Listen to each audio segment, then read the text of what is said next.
ओम नमः सिद्धेभ्य। नमः श्रीवर्धमानाय निर्धूतकलिलात्मने सालोकानां त्रिलोकानां यद्विद्यादर्पणाय ते।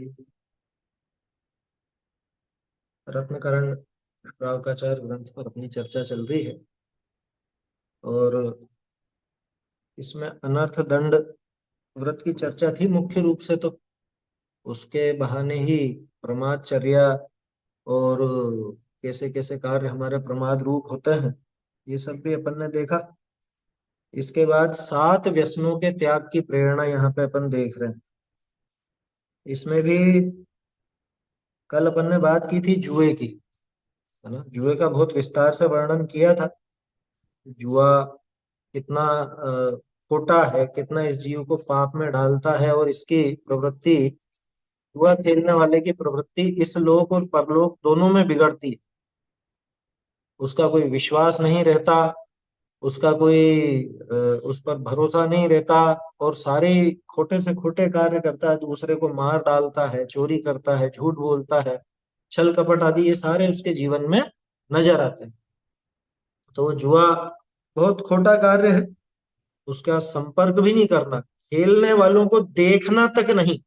इतनी बात अपन ने यहाँ देखी। जो कोई खेलता भी हो, जुए आदि का काम करता हो, तो उससे न तो संपर्क रखना, न उसके उस खेल को देखना, वो भी अपने लिए घातक ही। अब आगे अ, थोड़ी और बात है, और सप्त व्यसन त्याग की बात है यहाँ पे। ये अपन पढ़ते हैं।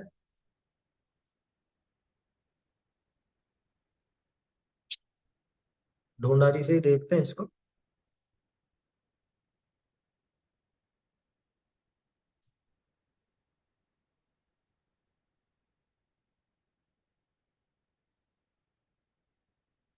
आएगा अपना, देखो ये मनुष्य भव, यहाँ से देखना अपने को। हाँ, चौथी लाइन। देखो यह मनुष्य, हाँ यहाँ से।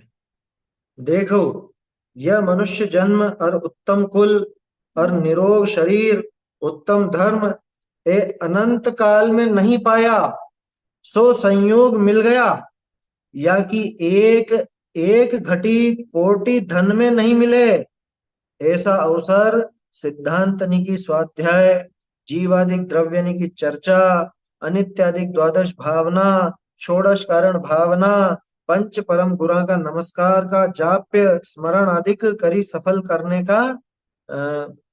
का छा, ताने चौपड़ गंजभो शतरंज, ये महा अविद्या में रांची समस्त धर्म से, धर्म के मार्ग ते परांगमुख होए, महापाप मर उपजाए मरी जाना, यो फल ग्रहण करी तिर्यंच नरक आदि में जाए उपजे।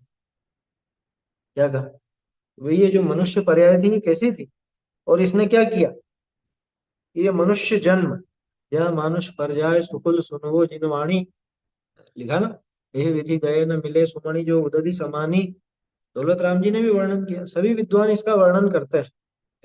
ये जो हमारा मनुष्य भव है, उत्तम कुल है, अरे सब चीजें तो उत्तम मिल गई है। अपना काम करने के लिए अब क्या बाकी रह गया? हर चीज मिल गई।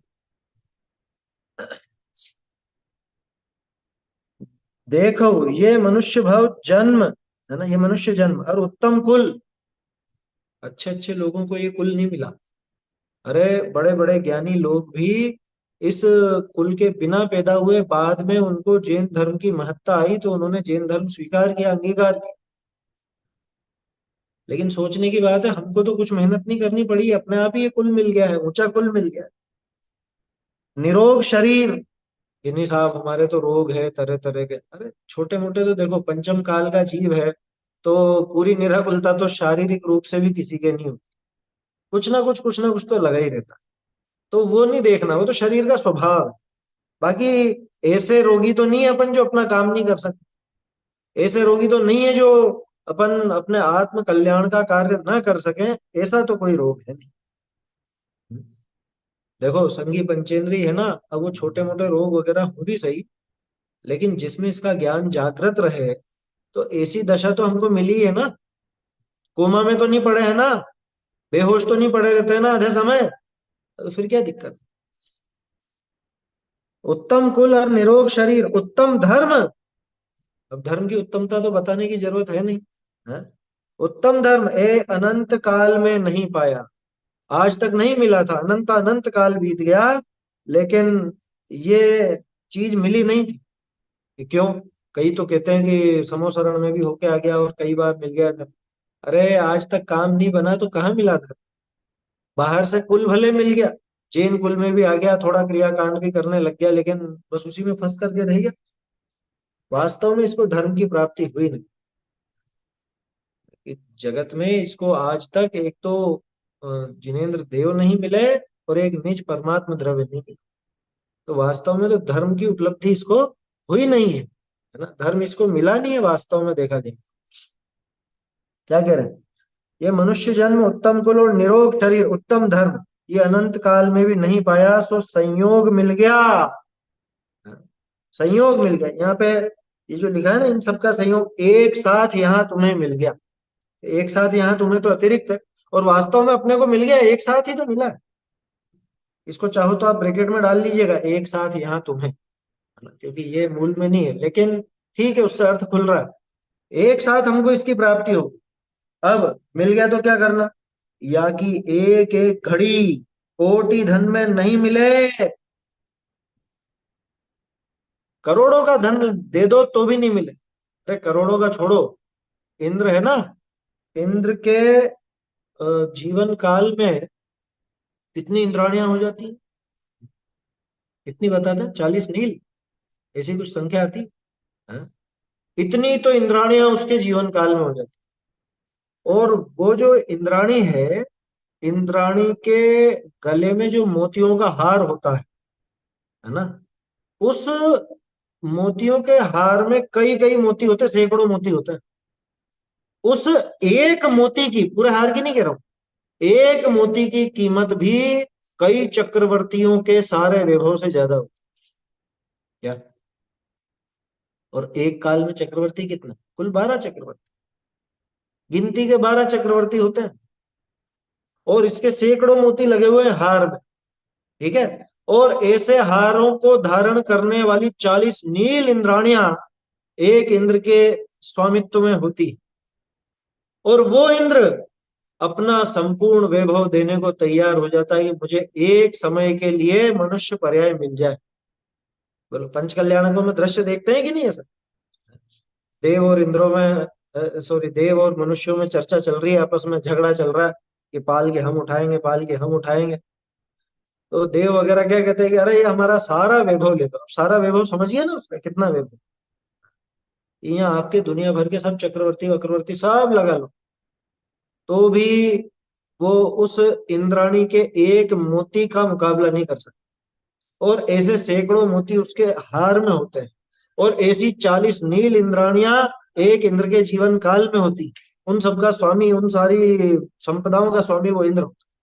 और वो इंद्र अपना सारा वैभव मनुष्य पर्याय की, ये एक समय की मनुष्य पर्याय के लिए देने को तैयार। अब सोचो, और हम क्या करते हैं? एक घड़ी, एक घड़ी माने, वैसे तो घड़ी 24 मिनट को बोलते हैं, लेकिन ये तो एक कहने की बात है। एक घड़ी माने थोड़ी सी देर का समय भी है। आप पूरा धन दे दो तो भी नहीं मिलने वाली मनुष्य पर है। लिखा ना भूदरदास जी ने, खोवत करोड़न की एक एक घड़ी। अब करोड़ तो लिखने की बात है, करोड़ में क्या कोई तुलना थोड़ी ना हो सकती, मोल थोड़ा दिया जा सकता। करोड़ कह दिया उन्होंने। एक कोटि धन में नहीं मिले, ऐसा अवसर सिद्धांतनि की स्वाध्याय। देखो कहाँ लगाना, अब ये मौका मिल गया है तो दाव मत चूको, यह है। कहाँ पे लगाना ये अवसर, ये मौका? कि सिद्धांतनि की स्वाध्याय, सिद्धांत माने अपने जैन शास्त्र, सीधे शब्दों में कहें तो हमारे जो जैन शास्त्र हैं, जो मोक्ष मार्ग का निरूपण करने वाले शास्त्र हैं, उनकी स्वाध्याय में लगाओ। जीवादि द्रव्यनि की चर्चा, ये बता रहे हैं कि कहाँ लगाना अपना समय, जीवादि द्रव्यों की चर्चा में लगाओ। अनित्यादि द्वादश भावना, षोडश कारण भावना, सामान्य कथन, अनित्यादि भावनाओं का, 12 भावनाओं का चिंतन करे, 16 कारण भावनाओं का चिंतन करे। व्यवहार से कथन है, ध्यान रखना। यूं कोई उसको, ये 16 कारण भावना तो शुभ भाव है ना, बंध का कारण है, फिर उसको क्यों भाई, अरे वो आता है, सारा राग है, कोई दिक्कत नहीं। जीवादि द्रव्यों की चर्चा, अनित्यादि द्वादश भावना, षोडश कारण भावना, पंच परम गुरुओं का नमस्कार है, उनके नमस्कार का जाप्य, उनका नमस्कार माने नमोकार, है ना। पंच परमेष्ठी का नमस्कार का अर्थ क्या है, नमोकार।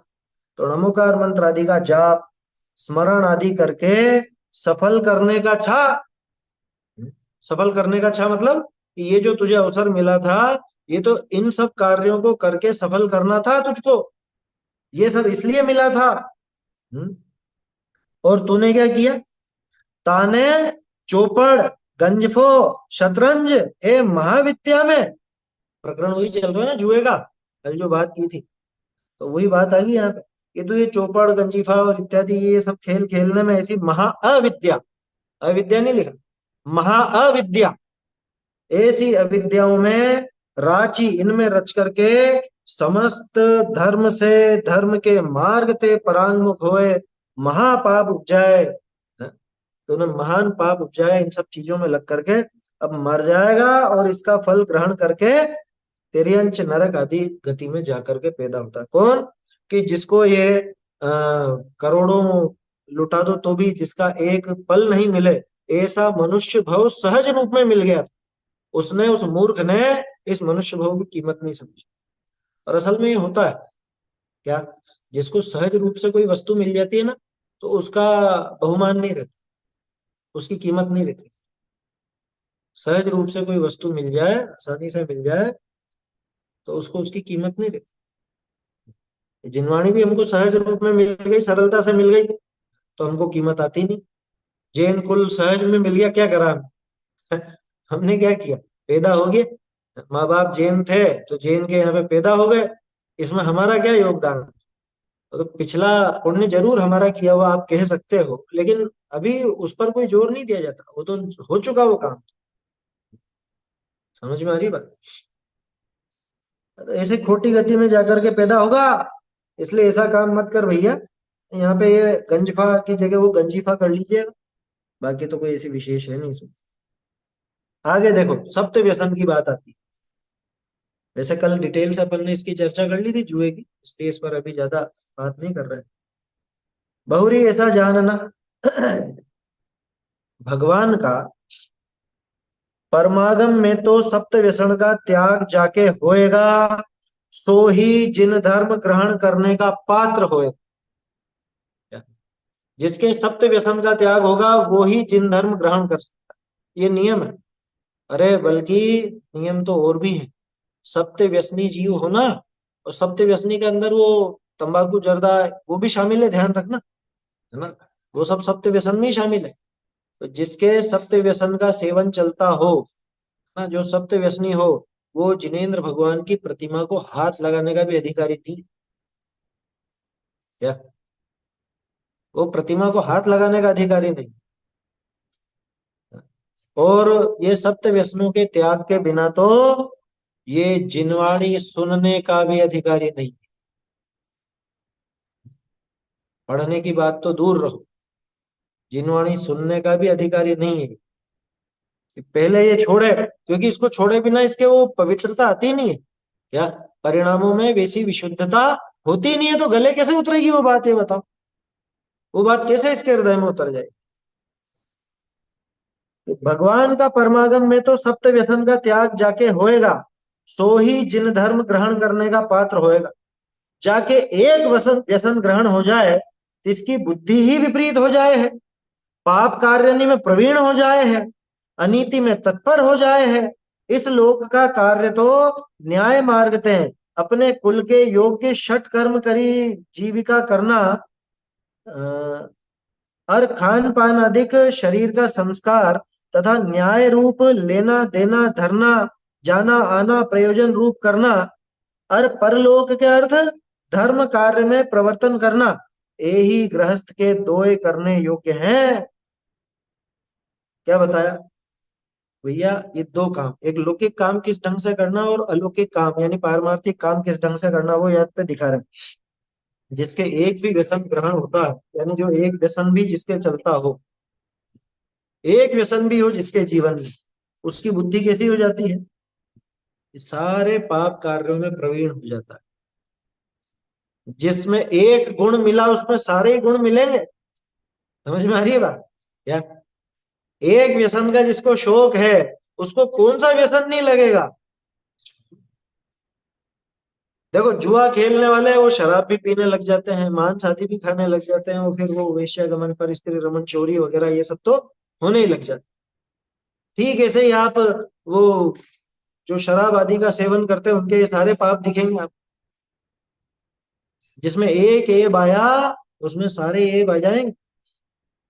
पाप कार्यों में प्रवीण हो जाता है, अनीति में तत्पर हो जाता है। न्याय नीति पर चलेगा क्या वो? उसके जीवन में न्याय नीति नहीं दिखती। वो तो कैसे भी दूसरे को लूट खसोट करके और अपना काम सीधा करना और उसमें ही लगा रहता है। अनीति में इस लोक का कार्य, तो ये देखो दो कार्य दिखा रहे हैं ना, एक तो इस लोक का कार्य और एक पारलौकिक यानी पारमार्थिक कार्य। इस लोक का कार्य तो न्याय मार्गते हैं, अपने कुल के योग्य षट कर्म करी जीविका कर। षट कर्म, षट कर्म कौन से? वही असी मसी कृषि विद्या वाणिज्य शिल्प। हाँ? वो नहीं है। यहाँ पे श्रावक के जो छह आवश्यक, उनको खटकर्म भी कहा जाता है, वो भी षटकर्म कहलाते। देव पूजा, गुरु उपासना, स्वाध्याय, संयम, तप और दान, ये भी तो षटकर्म है ना? क्या कह रहे हैं? इस लोक का कार्य तो न्याय मार्ग से अपने कुल के योग्य षट कर्म करी आजीविका करना। अब देखो आजीविका की बात आ गई, आजीविका में तो वही लगेगी, कौन सी? विद्या वाणिज्य शिल्प असी मसी कृषि, है ना? वो यहाँ पर आजीविका के रूप में लगे।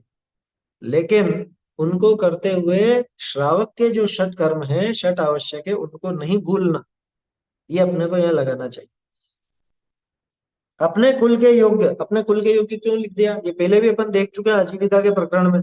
आजीविका ऐसी करनी जिससे कुल की मर्यादा भंग ना हो, कुल का नाम नीचा ना हो। या देखिए हमारे कुल में ऐसा ऊंचा कार्य होता आया तो अब उसको नीचा कार्य करके बिगाड़ना नहीं। पहले देख चुके हैं अपन, आजीविका के संबंध में काफी डिटेल से चर्चा आई थी, कैसे काम करने लायक है, कैसे काम करने लायक नहीं। अपने कुल के योग्य षट कर्म करी जीविका करना और खान पान आदि शरीर का संस्कार तथा न्याय रूप लेना देना, धरना, जाना आना प्रयोजन रूप करना। मतलब जो कुछ भी काम करते हो, चाहे किसी से लेन देन होता हो, चाहे कहीं आना जाना होता हो, ओढ़ना पहनना होता हो, शरीर का संस्कार होता हो। शरीर का संस्कार माने वही नहाना धोना और आभूषण वगैरह, ये सब शरीर का संस्कार कहलाता है। तो वो सारा काम अपने कुल प्रवृत्ति आदि के अनुसार, जिसमें कुल की मर्यादा ना बिगड़े, वैसा करना। और परलोक के अर्थ, अभी दूसरा काम, परलोक के अर्थ धर्म कार्य में प्रवर्तन करना। परलोक के लिए षटकर्म दूसरे, यह लोक के लिए षटकर्म दूसरे। क्या? वहां पे आजीविका संबंधी असी मसी कृषि विद्या वाणिज्य शिल्प वो षटकर्म में कहलाते। और परलोक के लिए, परलोक के लिए अपने जो गृहस्थ के छह कर्म बताए गए हैं, छह आवश्यक, देव पूजा, गुरु उपासना, स्वाध्याय, संयम, तप और दान, ये धर्म कार्यों में प्रवर्तन करना, ये ही गृहस्थ के दो कार्य करने योग्य हैं। ये दो कार्य गृहस्थ के करने लायक है। वैसे तो एक ही है करने लायक, पर क्या करे, गृहस्थी में तो आजीविका भी करता है, तो आजीविका में जो दूसरा काम बताया वो भी न्याय नीति पूर्वक ही करता है। ये दो काम करने लायक। अब देखो क्या कह रहे हैं यहाँ पे, इन दो कार्य बिना जो प्रवृत्ति सो ही व्यसन। गजब। इन दो काम को छोड़ के बाकी सारी प्रवृत्ति व्यसन है, व्यसन। ये दो कार्यों का यहाँ खुलासा दिया है, आप चाहो तो उसको ब्रैकेट में डाल सकते हो, न्याय रूप आजीविका तथा धर्म रूप प्रवर्तन, ये दो काम। इन दो काम के अलावा अगर कोई करता है, कुछ भी काम करता है, तो वो इसका व्यसन जैसा कार्य।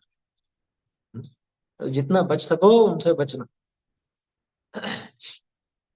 अच्छा, इधर उधर की बातें, वो भी व्यसन में जाएगा। तो व्यसन में ही गया ना। देखो, न्याय रूप आजीविका और धर्म रूप प्रवर्तन, ये जो इधर उधर की बातें करते हैं, इसमें धर्म रूप प्रवर्तन तो है नहीं, और न्याय रूप आजीविका भी नहीं है। तो फिर ये क्या है? ये फिर व्यसन कह रहे हैं उसको, सदा सुखी। वो सब व्यसन में जाता है। और जबकि इन दो कामों के अलावा भी बहुत सारे काम अपन लोग करते हैं। हाँ, रसना इंद्रिय का नहीं, वो मन का है असल में। रसना इंद्रिय का तो स्वाद कहलाता है। रसना इंद्रिय का तो वो स्वाद कहलाता है, लेकिन ये जो बोलना करना है, ये रसना का नहीं है, मन का काम है मुख्य रूप से। बोलना जरूर वो रसना इंद्रिय के द्वारा होता है, विकथा प्रमाद वगैरह ये सब इसके द्वारा होता है, लेकिन वो है विषय किसका है? विषय मन का है, ऐसा लगता है।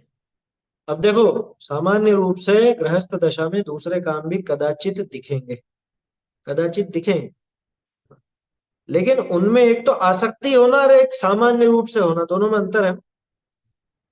सदा सुख जी तो सारी पाप प्रवृत्ति छुड़ाने के लिए यहाँ पे ऐसा कह रहे हैं कि इन दो काम के अलावा, दो काम कौन से हैं? एक अपनी आजीविका और एक अपना धर्म रूप प्रवृत्ति।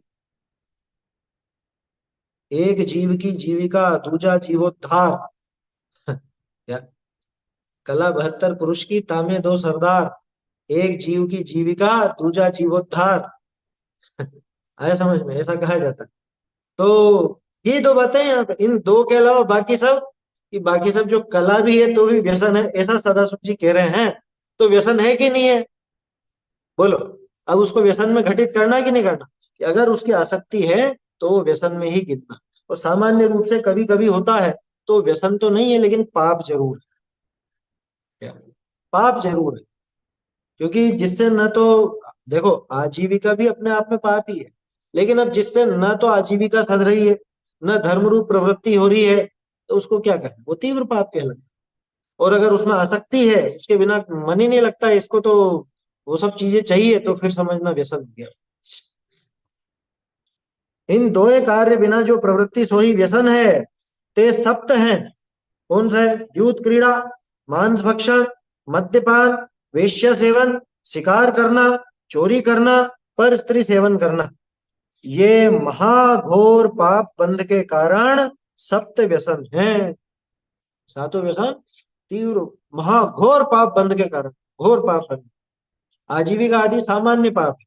दूसरे और काम जो भी एक्स्ट्रा देखे अपन ने, वो थोड़े और बढ़ के पाप। और जो ये व्यसन है जिनके साथ नाम लिए गए, ये तो घोर घोर घोर पाप के कारण। आया समझ में? इनसे तीव्र पाप ही बंधेगा, इससे खोटी गति ही होगी, इससे इसका भला होने वाला नहीं है, किसी भी तरह से भला नहीं हो सकता। अरे, व्यसनों का एक उदाहरण बताओ जिसमें किसी जीव का भला होता? सेवन करने वाले का, या जो उसका सेव है उसका, किसका भला होता है बताओ? हाँ, दुरित मूल, दुरित दुरित मूल दुर्गति के भाई, ऐसा लिखा है ना।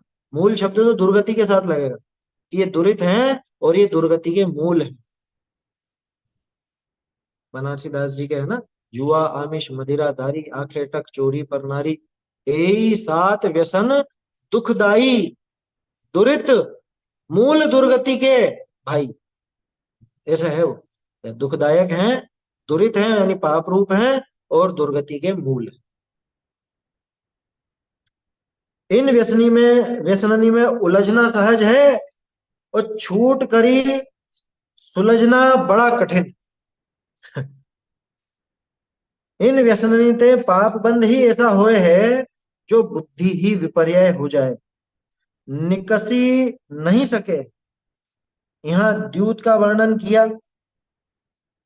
याही में होड़ लगाना है। अब 10-20 बरस में फाटिका फाटिका के व्यवहार व्यवहार हु तीव्र तृष्णा करी युक्त पुरुष के संतोष का बिगाड़ने वाला प्रवृत्ति है। सोहू जुआ ही में गर्भित जानना। देखो, ये यहाँ पे ये बात आई ना, क्या कहा? इन व्यसनों में उलझना सहज है, छूटकर सुलझना बड़ा कठिन। ये हकीकत है। किसी को बिगाड़ना हो बहुत सरल है। जैसे जो खुद नशे वाले होते हैं, वो दूसरे को नशे में लगाने के लिए क्या करते हैं? अरे क्या डरता है तू, है, दूसरों से डरता है। ले एक कश लगा के तो देख, एक बार करके तो देख, एक बार। तो एक बार जो लगता है, फिर उसके बाद उनको कुछ नहीं करना है, उसके बाद ये अपने आप लगे। ऐसा खोटा काम है।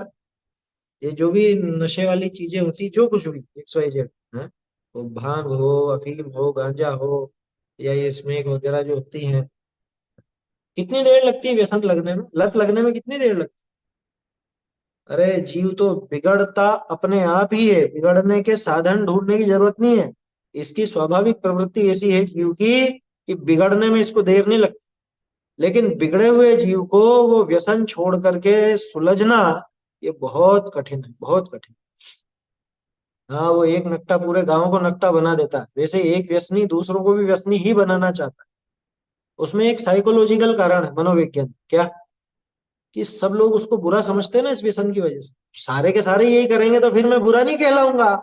ये मनोविज्ञान है उसके पीछे।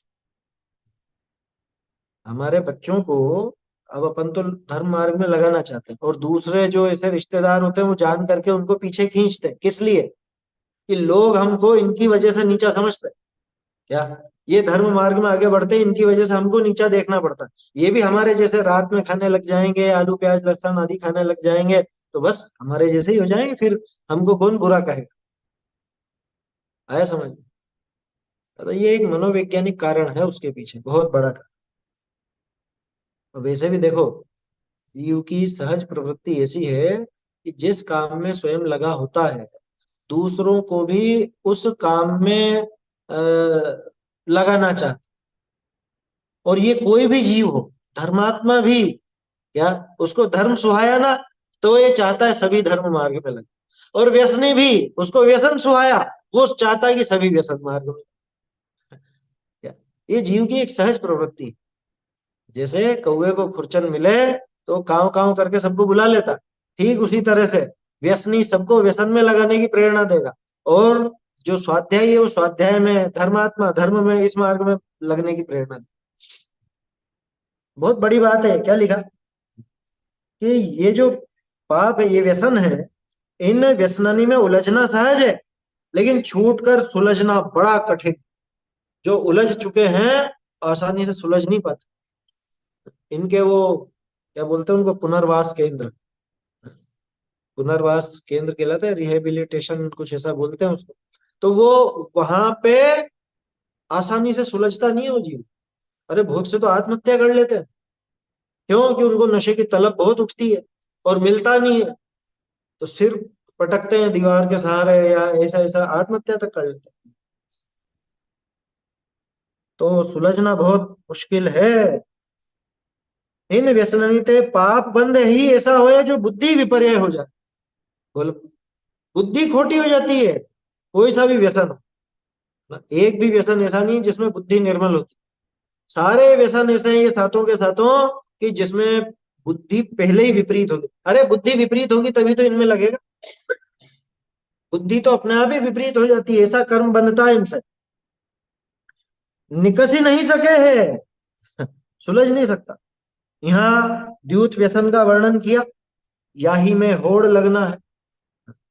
जो होड़ लगाते हैं ना, होड़ लगाना यानी वही शर्त लगाना, या कुछ जीत हार का वो जो दांव लगाया जाता है, वो होड़ लगाना द्यूत में ही शामिल है, जुए में ही शामिल है। अब 10-20 बरस में, उस टाइम पे 10-20 साल हुए होंगे अफीम का काम ऐसा चालू हुआ होगा तो ये फाटिका को व्यवहार, क्या, इसको फाट का, ये सट्टे का व्यापार, अफीम आदि के भी सट्टा पहले लगता होगा, अब तो पता नहीं अपने को क्या रहता है उसका।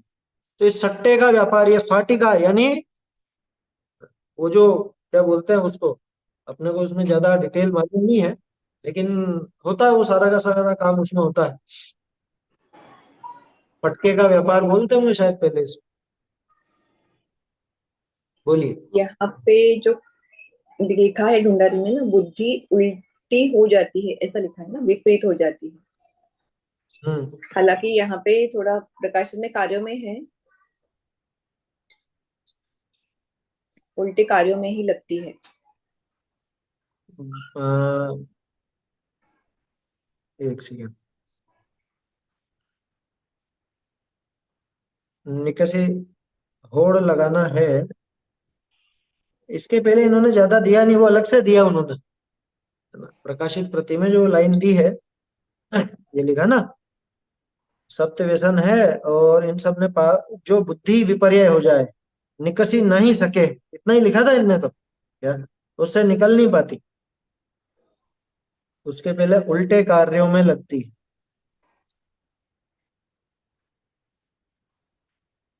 उल्टे कार्यों में ही लगती है, ये अतिरिक्त है। भावार्थ। हाँ। हाँ, वो भाव जैसा है, कोई दिक्कत नहीं है उसमें, क्योंकि उलझ जाती है का मतलब वही कि उल्टे उल्टे कामों में, अरे उसको सीधे काम सूझते ही नहीं।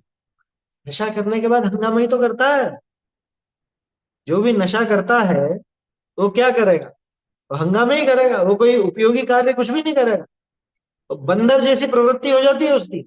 या रास्ते चलते गाड़ियों को ठोक देगा, या कोई जो भी गाड़ियां खड़ी है उनको गिरा देगा, रास्ते के बल्ब फोड़ेगा, रोड लाइट होती है उसको फोड़ देगा, ये सब काम सूझेंगे, क्या सूझेगा? कोई नशा करके भगवान की भक्ति करने गया, ऐसा तो नहीं सुना होगा जिंदगी में कभी। नशा करके क्या करेगा, नशा करके ऐसी विपरीत प्रवृत्ति होगी, होगा तो इधर से उधर छलांगे लगाता फिरेगा, सोचेगा मैं सुपरमैन की तरह उड़ जाऊं तो छत से कूद जाएगा। ये सब क्या होता है, नशे में ऐसी उल्टी बुद्धि होती है,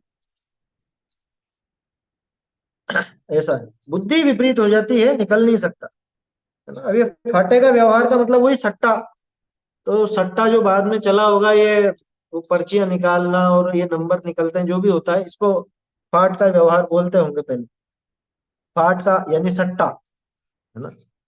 अभी पहले तो इन्होंने लिखा अफीम आदि के, ये अफीम आदि के ब्रैकेट में कर लीजिएगा, मूल में अफीम आदि का नहीं है। 10-20 बरस में फाटिका को व्यवहार तीव्र तृष्णा करी युक्त पुरुष के संतोष का बिगाड़ने वाला प्रवर्त्या है, तो जुआ ही में गर्भित जानना। तो सामान्य जीवों के संतोष को बिगाड़ने वाला तीव्र तृष्णा से युक्त पुरुषों के, ये भी एक विशेष बात है, सट्टे का काम कौन करेगा, जिसके तीव्र तृष्णा होगी, बहुत ज्यादा लालच होगा कि मैं 1 रुपया लगा के 100 रुपये कमा लूं, ये तीव्र लालच नहीं है तो क्या है? तीव्र लालच नहीं है तो क्या है? अरे भाई, एक सामान्य रूप से जो एक रिटर्न मिलता है ना, आपको अगर उससे बहुत ज्यादा का दिख रहा है काम और बहुत ज्यादा का दिख रहा है, तो समझ लेना सट्टे जैसे ही, वो सट्टे जैसे ही, जैसे शेयर मार्केट में है ना, बहुत से लोग उसमें सट्टा बना लेते हैं, उसको पूरी तरह वो सट्टा है नहीं, लेकिन कुछ लोग उसको सट्टे की तरह ही खेलते हैं, तो वो वहां मान्यता गड़बड़ हो जाती है। अब उसका ऐसा नियम कहा जाता है कि सामान्य रूप से 15-20% तक का रिटर्न मिलेगा, और 15-20% तक का रिटर्न मिलता है। अब ये सोचे कि नहीं, मुझे तो 60-70% का रिटर्न चाहिए एक ही साल, तो समझ लेना कि ये गड़बड़ की तरफ जा रहा है।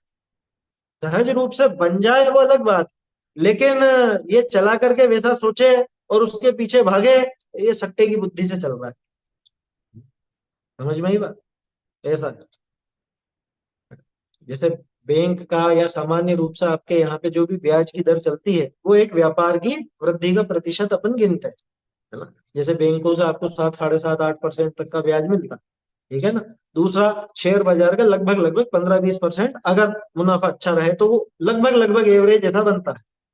अब कोई सोचे कि नहीं, मुझको तो अभी कर लूं, वो जो करते हैं ना उसमें फ्यूचर ऑप्शन के अंदर बहुत से इस तरह के करते हैं शेयर मार्केट, वो सट्टे की तरह ही खेलते हैं, उनको रखना नहीं, उनको कंपनी से भी कोई मतलब नहीं, उनको क्या करती है कंपनी उससे भी कोई मतलब नहीं, उनको तो भावों का उतार चढ़ाव देखना, तो भावों के उतार चढ़ाव में फिर वो सट्टे जैसा काम हो जाता है। समझ में आ रही है बात? वो थोड़ा सा क्या कहें अपन, वो आसानी से समझ में नहीं आता लोगों को, वो पूरी तरह मतलब बहुत से लोग उसको सिर्फ सट्टा समझते हैं, तो सिर्फ सट्टा भी नहीं है, और बहुत से लोग उसको कि इसमें कुछ भी करो वो तो सट्टा नहीं, ऐसा नहीं है। वो तो अपनी बुद्धि के ऊपर है। वो किसी भी काम में अपनी बुद्धि के ऊपर है, किसी भी काम में, चाहे वो सोने चांदी का हो, चाहे आपके वो क्या बोलते हैं चने वगैरह का हो, उसमें कर लेते हैं लोग बाग सट्टा। अनाज के व्यापारी सट्टा कर ले में कोई बड़ी बात थोड़ी ना, तेल का होता है? और ये तांबा है या धातु है कोई भी, उसका होता है, तो सट्टा तो किसी में भी हो सकता है।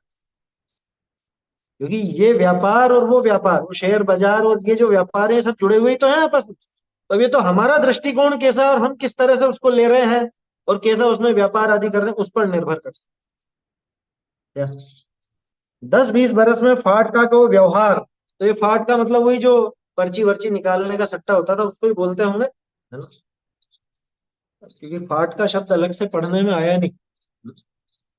तीव्र तृष्णा करी युक्त पुरुष के संतोष का बिगाड़ने वाला, सबसे बड़ी बात यह है, ये निशानी है सट्टे की, संतोष को बिगाड़ने वाला, जिसमें इसकी संतोष प्रवृत्ति नहीं रहे ऐसा, जिसमें तीव्र लोभ आ जाए इससे ऐसा, ऐसा हो, वो भी जुआ में ही गर्भित समझना, वो भी जुआ ही है। पहले जुआ अलग तरह से चलता था, अब इस तरह से चलने लगा। ये ऑनलाइन गेमिंग सारा जुआ है, सारा। क्योंकि इसमें आपके हाथ की तो चीज कुछ भी नहीं है, आप पूरा दांव लगा। ऑनलाइन गेमिंग गेमिंग चलती है, गेम खेलते हैं, हाँ? क्रिकेट के ऊपर चलती है, दूसरे खेलों के ऊपर चलती है, और चीजों के ऊपर भी चलती है। तो ऐसा ये जुए में शामिल कर लेना चाहिए। अब चलिए थोड़े दूसरे व्यसनों की चर्चा है इसमें, वो देखते हैं। बहुरी, मांस, मद्य, शिकार, जैनिनी के कुल में है ही नहीं। जैनियों के कुल में क्या काम इसका? मांस का, मद्य का, शिकार का, ये अपने करने लायक काम नहीं। अब अफसोस की बात तो ये है कि जैन भी इतना नीच प्रवृत्ति का हो गया, उसके घर में मांस आने लगा, उसके घर में मद्य आने लगा, या घर में नहीं आ रहा है तो बाहर जाकर के कर रहा है, वो जैन नहीं है वास्तव में, वो जैन कहलाने लायक नहीं। ऐसी नीच प्रवृत्ति जैन की नहीं होती, जैनों के कुल में ही नहीं है। ये लगे पीछे महाव्यसन है या ये शराब या मांस या शिकार इत्यादि का जो शौक लग गया, फिर तो महाव्यसन। परंतु आगे अभक्षणी में कहेंगे, ऐसे बीधा अन्नादिक, अन्नादिक का समस्त भोजन और चामड़ा का स्पर्शा समस्त जल, घृत, तेल, रसादिक, रात्रि भोजन इत्यादि समस्त अभक्ष मांस के दोष समान जाने त्यागे ही। ये अब यहाँ पे इन्होंने एक अलग बात ली। अलग क्या ली? असल में मांस का प्रकरण आया ना, तो हम सोचते हैं हमारे घर में तो मांस नहीं। जिसके घर में द्विदल बनता है वो मांस भक्षण ही है। जो द्विदल खाता है वो मांस भक्षण ही करता है। 10 जीवों का घात उसमें होता है। इसलिए समझ में आ रही है बात? क्या कह रहे हैं आगे कि बीधा हुआ अन्न, बीधा हुआ अन्न ही अगर काम में ले लेता, अरे बाजार का बना हुआ कौन सा तुमको अच्छा मिलेगा? वो सारा बीधा हुआ ही होता है। वहां कौन सा अच्छी क्वालिटी का लेके आएंगे क्या? आप जिस तरह से छांट करके बीन करके अच्छा सा लेकर के आते हो अनाज, क्या बाजार की बनी हुई वस्तुओं में वैसा अनाज काम में लिया जाएगा? कभी नहीं लिया जाता। और उसमें जो जीव पैदा हुए हैं, वो सारे जीवों का घात उसमें होता है। बीधे हुए अन्नादिक का समस्त भोजन, अब वो समस्त माने समस्त, पूरी दुनिया में जहां भी जो भी बनता है वो सब। और चामड़ा का स्पर्श या समस्त जल, चमड़े का स्पर्शित, चमड़े का मतलब पहले क्या होता था, मशक हुआ करती थी। मशक समझते हैं? बोतल। आज के जमाने में बोतलें चल गई, पहले ऐसी थैलियां होती थी चमड़े की, उसमें पानी रखा जाता था, घी, हींग, ये सब चीजें चमड़े की थैलियों में या चमड़े के उसमें आते थे। समझ में आ रही है बात? तो चमड़े का स्पर्शित सारा ही जल, सारा ही घी, तेल, रस आदि जो भी है, जो कुछ भी चमड़े के, अब तो खैर वो सुविधा हो गई, अब तो अपने पास प्लास्टिक, स्टील, कांच इत्यादि के बर्तन सब उपलब्ध हो गए। पहले के जमाने में चमड़े की मशक वगैरह चला करती, तो उसकी बात है। और क्या कह रहे हैं? चलो ये चीजें तो अब नहीं रही। रात्रि भोजन, क्या कह रहे हैं? रात्रि भोजन और मांस भक्षण है। रात में पानी पीना भी खून की तरह बताया। हाँ नहीं, अब नहीं आता हींग इस तरह का, अब नहीं आता। वो सब पहले के जमाने में होता था, घी, हींग, ये सब चीजें क्या है, चमड़े की पैकेट होते थे, उनमें रख करके आता। हाँ वो जरूर है। वर्क, सोने चांदी का वर्क बनता है ना, वो चमड़े की थैलियों में रख के ही पीटा जाता है आज भी। उसके वो ऐसे जैकेट बने हुए आते हैं, जैकेट बने छोटे छोटे ऐसे बैग होते हैं, और एक जापानी पेपर आता है, हमने देखा है वो काम करते हुए लोग। तो जापानी पेपर होता है, और वो पेपर तो रहते हैं, उन पेपर के बीच में छोटे छोटे टुकड़े रख देते हैं वो चांदी के या सोने के, और ऊपर वो उस चमड़े का, मुख्य रूप से गाय की आंत का, क्योंकि आंतें बड़ी होती है गाय की, तो उनके वो बड़े बड़े बेग बन जाते हैं, तो उसमें रख करके और फिर उसको पीटा जाता है, क्योंकि सीधा पीटेंगे तो फट जाएगा, और ऊपर से मार पड़ती है तो फटता नहीं है, फैलता जाता है धीरे धीरे, उससे वो वर्क बनता है। वर्क किसी भी तरह का अपने को काम में लेने लायक ही नहीं, विकल्प ही छोड़ दो, कोई जरूरत ही नहीं उस, है समझ। वर्क लगी मिठाई, वर्क लगे वो जो भी है लड्डू वगैरह, बहुत से लोग वर्क पान में लगवाते हैं, पान तो यूं भी खाने लायक नहीं, पान अभक्ष्य है। आया समझ में, कोई कह देगा ना कि पान खाया करो, पान सही होता है, भूल के भी मत खाना, चक्कर में मत आना, पान महाभक्ष्य है। क्या अभी थोड़े दिन पहले क्या किसी ने ऐसे बोल दी कि पान खाना चाहिए, पान से ऐसा होता है और वैसा होता है, तरह तरह के पान का उपदेश दे दी, वो खाने लायक नहीं है, महाभक्ष्य पदार्थ है ना। अरे श्रावक ही उसका काम उसे काम में नहीं लेगा, मुनिराज आदि तो ऐसी बात बोल ही नहीं सकते। हाँ, वो 10 लाख वनस्पति का दोष बताया जाता है उसमें। अरे जाने कितने गांवों को जलाने की बात भी आती है क्या? एक पान खाने में इतने गांव के जीवों को जला दिया, ऐसा वो शहद की बूंद के लिए भी आता है, पान के लिए भी आता है ना, वो सबके लिए आता है। तो भक्ष का वर्णन करना है ना, तो कितने जीवों का घात हो रहा है ये दिखाने के लिए कुछ उपमा देते हैं आचार्य, उसको हार्ड एंड फास्ट नहीं समझना। ये अपन देख रहे हैं ना, टोडरमल जी ने बताया चरणान योग में इसको त्याग करवाना है, तो वो थोड़ा उसका वर्णन उस तरह से भी करता है, नहीं तो कोई उस पर भी बहस करने लग जाए कि नहीं 10 लाख नहीं 11 लाख का है, या 36,000 गांव का नहीं 35,000, अरे क्या फर्क पड़ता है उससे, वो अपना आप ही समझ में आने जैसी बात है, इतने इतने जीवों के घात का दोष उसमें है। बीधा हुआ अन्न, बीधा हुआ अन्न माने वो जिसमें जीव पड़ जाते हैं? गेहूं वगैरह है, उसमें अनाज में आपके जीव पड़ गए, लटें पड़ गई, इल्लियां पड़ गई, धंधुरे हो गए, चावल है चावल में पड़ गए, और अब आप बिना देखे उनको बना रहे हो, तो वो पड़ जाते हैं, तो उनको अपन सावधानी पूर्वक अलग निकाल सकते हैं। पहली बात तो रखो इतना सीमित जिसमें जीव ना पड़े, और अगर थोड़ा ज्यादा रखना भी पड़ता है तो उसके उपाय हैं जिससे जीव नहीं पड़ते। इस तरह की वो दवाइयां वगैरह भी आती हैं, वो रखनी पड़ती हैं फिर, है ना? वो आपको सावधानी से रखने के लिए वो सब करना पड़ेगा। ठीक है, लेकिन खास बात क्या है इसमें, देखो चमड़े उमड़े की बात तो जाने दो, क्योंकि वो तो गए जमाने की बात हो, लेकिन रात्रि भोजन, और अभी ऐसी विडंबना है कि जैनियों की सभा में किसी से पूछोगी रात्रि भोजन का त्याग किन किन के है, तो सारे हाथ खड़ा कर ले, लेकिन अगली बार पूछोगी रात में पानी कौन कौन पीता है, रात में केले के चिप्स कौन कौन खाता है, मूंगफली कौन कौन खाता है, सारे हाथ खड़े करेंगे, हाँ सब खा रहे। वो सिर्फ रोटी छोड़िए, सिर्फ रोटी, रात में रोटी छोड़ दी तो सोचता है कि रात्रि भोजन का त्याग। अरे इतना सा नहीं होता है, रात्रि भोजन के त्याग में सब प्रकार की वस्तुओं का त्याग। इस पर विस्तार से अपन चर्चा कई बार कर चुके हैं, आगे भी जहाँ प्रकरण आएगा वहां करेंगे। रात्रि भोजन आदि इत्यादि समस्त अभक्ष्य मांस के दोष समान जानी त्यागे ही, जो समझदार व्यक्ति है वो तो इनको मांस के समान जान करके छोड़ेगा ही छोड़ेगा।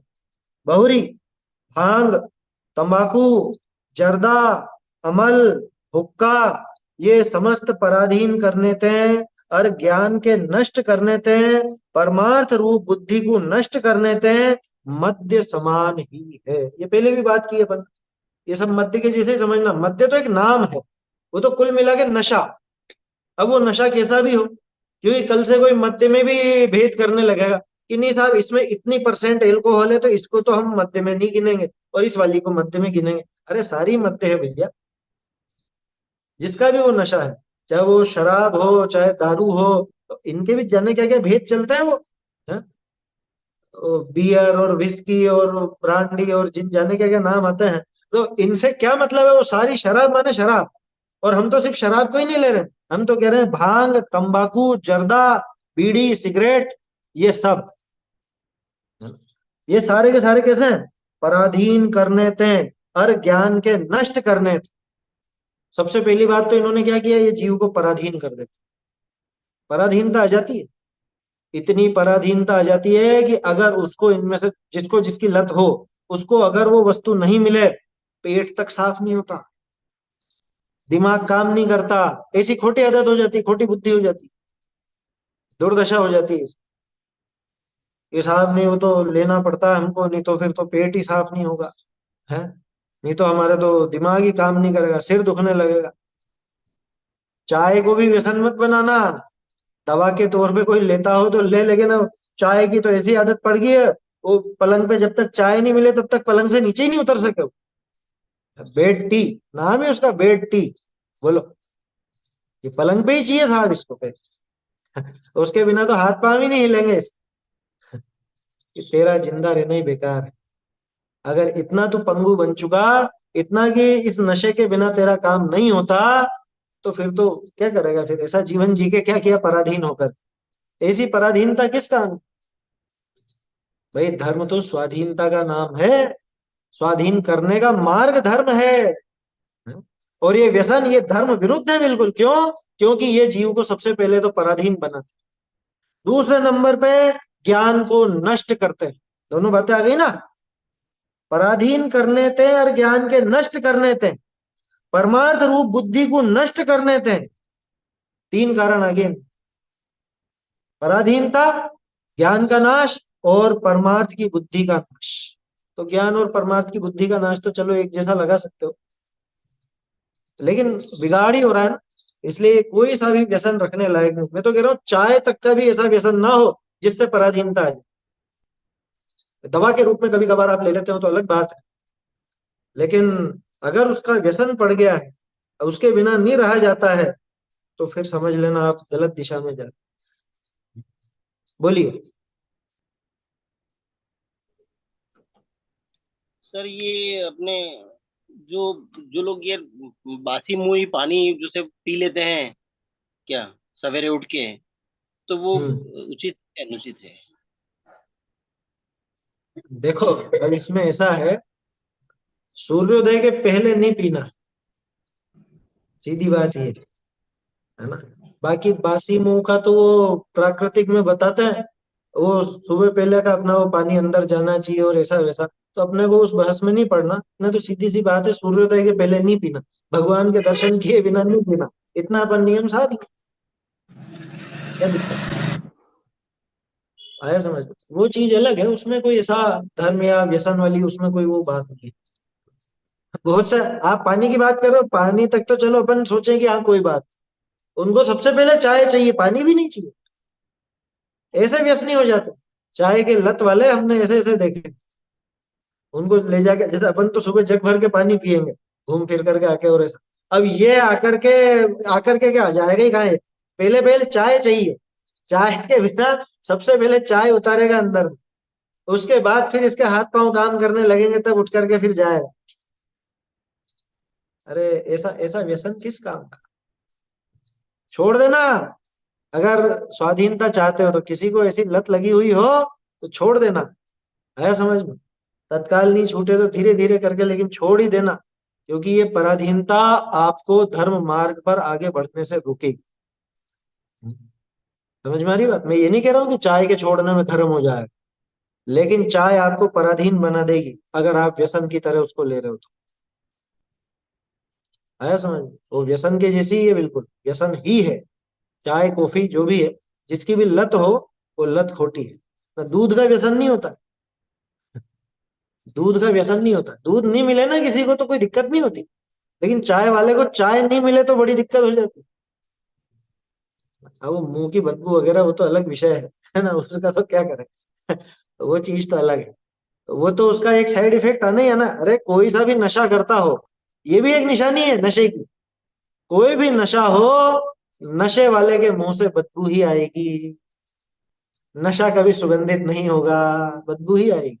वो चाहे गुटखा हो, चाहे पान मसाला हो, तंबाकू हो। अरे सिगरेट पीने वाले के पास खड़ा नहीं रह सकते आप, ऐसी बदबू आती है गंदी, कि निकालो इसको बाहर भगाओ। पब्लिक प्लेस में क्यों मना है ये सब करने की? इसीलिए कि दूसरे लोग भी है भैया, उनकी थोड़ी सी इज्जत करो। हम्म, उनकी स्वतंत्रता भंग मत करो आप। ये समस्त पराधीन करने थे, ये अच्छी अंडरलाइन करने लायक लाइन है ये सारी चीजें खोटी क्यों? एक तो ये आपको पराधीन बनाती है, पराधीन सपने सुख नाही, ऐसा कहा जाता है। कहावत है पुरानी। पराधीनता में सपने में भी सुख नहीं है, सपने में भी। अब सोचो, धर्म तो सुख को देने वाला है, यो धरत्युत में सुखे, तो धर्म के विरुद्ध हो गया ना ये। पराधीनता दुख को देने वाली है और धर्म सुख को देने वाला है, और व्यसन पराधीनता को देने वाला है। तो अब बोलो, व्यसन करता हुआ जीव धर्म कैसे साध? ये गणित की इक्वेशन बैठ गई ना बराबर।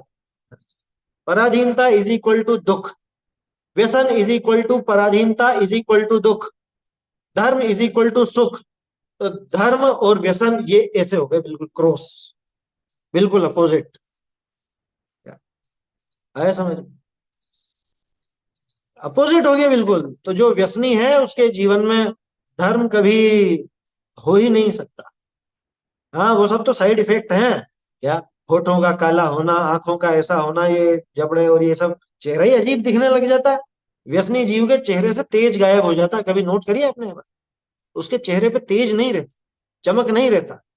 शरीर का रंग कैसा भी उससे फर्क नहीं पड़ता। देखो, कोई सांवला व्यक्ति भी हो लेकिन वो बिल्कुल सदाचारी हो तो उसके चेहरे पे तेज अलग दिखता है। और कोई गोरा भी हो ना, लेकिन वो व्यसनी हो जाए तो बिल्कुल विभत्स सा हो जाता है। ये तो एक साइड इफेक्ट है। अपन इनकी बात नहीं कर रहे, तो नाम कर्म और सारी चीजें इसमें लगेगी। अपन तो बात कर रहे हैं इसकी पराधीनता। सबसे पहली बात तो पराधीनता में डाल देते हैं।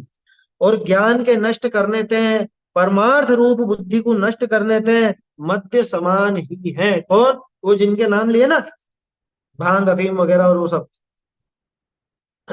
ये सारे के सारे इसको व्यसन जैसे ही है, ये मध्य के समान। याते त्याग ही करना, इसलिए इनको छोड़ना ही सही। अरे, इनका नियम लेने में क्या दिक्कत है? इनका तो नियम ले लो, बच्चे ही नियम ले सकते हैं इनका तो, कि मैं कभी जीवन में ये भांग का, शराब का, जर्दे का, तंबाकू का, सिगरेट का और जो जो भी नशे की चीजें, इनका सेवन नहीं करूंगा। क्या दिक्कत है इसमें? क्योंकि ये तो कोई दवाई के रूप में भी काम में नहीं आती। चलो, चाय का मत करना कि चाय कभी कभी मान लो दवाई के रूप में लेनी पड़े तो, क्योंकि जुकाम वगैरह में चाय के लिए बोलते हैं बहुत से, या दस्ते लग जाए तो दस्त मिटाने के लिए वो काली चाय के बारे में कहते हैं। काली चाय होती है ना, नींबू डाल करके, और वो ली जाती है। तो वो तो एक दवा के रूप में हो गया। लेकिन ये जो जो नाम यहाँ पे आए हैं, भांग अफीम और ये सब, ये कौन सी दवा है? ये तो कोई दवा नहीं। याते त्याग ही करना, बहुरी अन्य जीवन की दया नहीं करके आजीविका बिगाड़ देना, धन लुटाए देना, तीव्र दंड कराए देना, सो समस्त शिकार ही है। ये सारा का सारा शिकार ही है। क्या? दूसरे जीव पर दया नहीं करके और उसकी आजीविका बिगाड़ देवे। अब बहुत से शिकार माने यूं समझते हैं कोई तीर कमान लेके बंदूक लेकर के शिकार करने जाए कोई शिकार हो। अरे, तुम किसी की आजीविका बिगाड़ते हो, ये भी शिकार ही है। ये सदासुख जी शिकार की व्याख्या कर रहे हैं ये, और हाँ, बिल्कुल सही है ये। क्या? दूसरे पे दया नहीं रखना, ये भी शिकार। बहुत से घरों में वो क्या बोलते हैं उसको, घरेलू हिंसा। क्या? घरेलू हिंसा करते। अब घरेलू हिंसा हिंसा तो कोई भी कर सकता है। वो तो पत्नी भी पीट सकती है पति को, और पति भी पीट सकता है पत्नी को। वो सब घरेलू हिंसा ही, वो सब शिकार है। क्या? उस पर जो दया नहीं रखी, किसी दूसरे की आजीविका बिगाड़ देना, धन लुटाए देना, किसी का नुकसान करा देना जबरदस्ती। हम्म, धन लुटा दिया, उसका लुटवा दिया, लुटा क्या दिया, तीव्र दंड करा देना, दूसरे को सजा दिलवाना कि अभी देखो इसका ऐसा, ऐसी बात बताएंगे जो इसको सजा मिली, तो उसको सजा दिलवा देना, वो भी शिकार। अन्य का मान भंग कराए देना, स्थान छुड़ाए देना, सो समस्त शिकारतें अधिक है, सो त्याग ही करना। ऐसा काम जिसकी वजह से किसी की जगह छूट जाए, वहां से निकलना पड़े उसको, है, वो सारा शिकार है। अरे, फतवे जारी कर देना, फतवे जारी कर देते हैं ना, अन्य मतों में करते हैं, हम जैनों में भी करने लग गए कुछ लोग। क्या? ऐसों को तो तलवार से ही समझाओ। क्या? ऐसे ऐसे उपदेश देने लग गए कुछ लोग। हिंसा से ही अहिंसा की रक्षा होगी, ऐसा बोल। हिंसा से अहिंसा की रक्षा होगी, तलवार से ही मुनियों की रक्षा होगी, तलवार से मुनियों की रक्षा होगी। गजब हो गया काम। खैर, क्या कहें, ऐसे जीवों को और ऐसे मूर्खों की बात पर तालियां बजाने वालों के लिए तो कुछ कहना ही बेकार है। कुछ कहना बेकार, क्योंकि क्या है, उनको समझ तो है नहीं। समझने वाले हैं भी नहीं। तो जानते नहीं है कि आजकल इस तरह की प्रवृत्ति में अपने आप ही सरकार की तरफ से भी बड़ी सजा होती, हेट स्पीच कहलाती है। हेट स्पीच ऐसी बातें करना जिससे सामने वाले उकसावे में आकर के और किसी का बिगाड़ कर दे, मार पीट कर दे, जान से मार दे, लूट ले, ऐसा काम अगर हो तो वो बोलने वाले तक को भी सजा हो। है समझ में? तो इस तरह की बातें करना ये सब क्या है? ये शिकार ही तो है, ये शिकार की श्रेणी में ही है। हाँ, ज्यादातर इसीलिए बोलते हैं, कुछ नहीं, ज्यादातर इसीलिए बोलते हैं कि तालियां बजेगी, करना धरना कुछ भी नहीं है। जो ये सोशल मीडिया पे जितना दम भरते हैं, आप उनके सामने जाकर के खड़े हो जाओगे तो कुछ कर नहीं सकते, हिम्मत नहीं है ऐसा कुछ करने की। लेकिन बोलने बोलने में कितना पाप कमा लेते हैं फालतू, ये विचार करना चाहिए। स्थान छुड़ा देना तो समस्त ही शिकार से अधिक है, ये सब शिकार से अधिक है भैया, इसका भी त्याग करना है ना। ये शिकार आदि तक की बात हुई। आगे फिर पैराग्राफ पढ़ा है, वेश्या सेवन और पर स्त्री रमण वाली बात आएगी, चोरी की बात आएगी, वो फिर अपन कल देखेंगे, उसकी चर्चा कल करेंगे। चैतन्य का स्मरण प्रतिक्षण ही करो रे, भव के अनंत दुख को क्षण में हरो रे, अक्षय अनंत निज सौख्य निधान पाओ, गाओ अरे नित्य इसी के गीत गाओ। आज श्लोक पाठ करना रह गया अपना, कोई बात नहीं, कल देखें। माँ के घट जिन धुनि अब प्रगटी, माँ के घट जिन धुनि अब प्रगटी, जागृत दशा भई अब मेरी, सुप्त दशा विघटी, जग रचना दी सत अब मोको, जैसी रहट घटी, माँ के घट जिन धुनि अब प्रगटी, वे भ्रम तिमिर हरन निज दृग की, जैसी अंजन बटी, ताते स्वानुभूति प्रापति ते, पर परिणति सब हटी, माँ के घट जिन धुन अब प्रगटी, ताके बिन जो अब गम चाहे, सो तो शठ कपटी, ताते भाग चंदन शिवासर, इकता ही कोरटी, माँ के घट जिन धुनि अब प्रगटी, माँ के घट जिन धुनि अब प्रगटी।